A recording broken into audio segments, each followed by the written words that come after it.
I'm Dr. Taylor Novak. I'm the nutrition manager here at the Oklahoma City Zoo, and this is an inside look at my OKC Zoo life. Here at the Oklahoma City Zoo Commissary, we make diets for all 1,300 plus animals that we have at the zoo. This ends up being about 200 diets every day that are made by our animal diet technicians. They get up bright and early, so they're here at the zoo before 6:30 to start making diets and deliver them all across the zoo.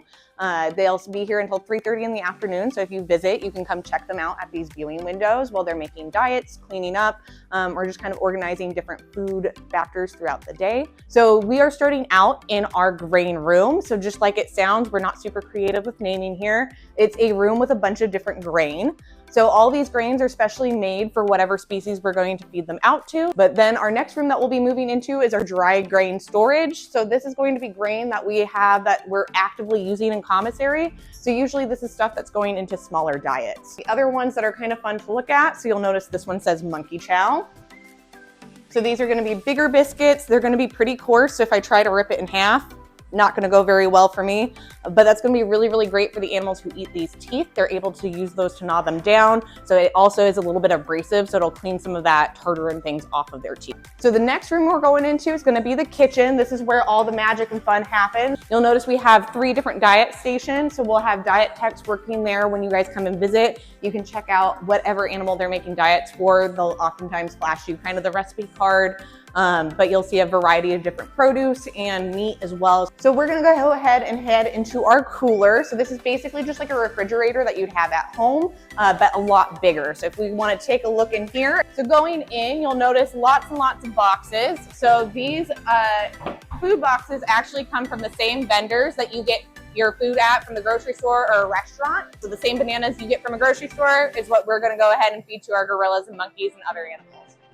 You'll also notice that there's several kind of carts, and those carts are going to be what we have active diets on. So any of these crates or boxes that are added or packed up with a bunch of small Tupperware, those are going to be going out to feed our animals tomorrow. So like I mentioned earlier, when you stop by, you might get flashed kind of a recipe book or a recipe tablet that our diet technicians are using. So every single day they work off the recipe book. That way, if any changes were made based on the animal's needs, they're able to know that. They're not expected to memorize these diets.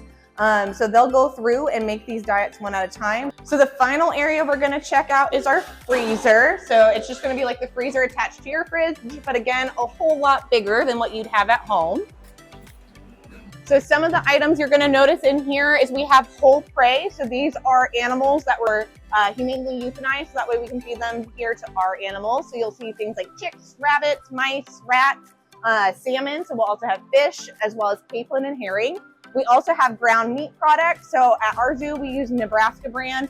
And that's just basically, it's kind of like ground beef you buy at the store, except it's gonna have a vitamin and mineral premix. We'll also have bones boxes in here. So that's usually kind of cool. So these are what we call cat treats. They go out to our small cats. They're just a femur bone that's cut in half. But we also have rib bones and femur bones that we feed out, and that's to kind of help stimulate natural behaviors in our carnivore species, as well as kind of keeping teeth clean and those types of activities, again, able to clean those teeth off by using them. So in addition to what we purchase for our animals, several local farmers regularly will donate carcasses. So that'll both be deer and cattle carcasses that we're able to then feed out to our animals. So keep an eye out on social media and on zoo days when those are being fed out, because it's a lot of fun to watch our packs kind of teamwork to get through those.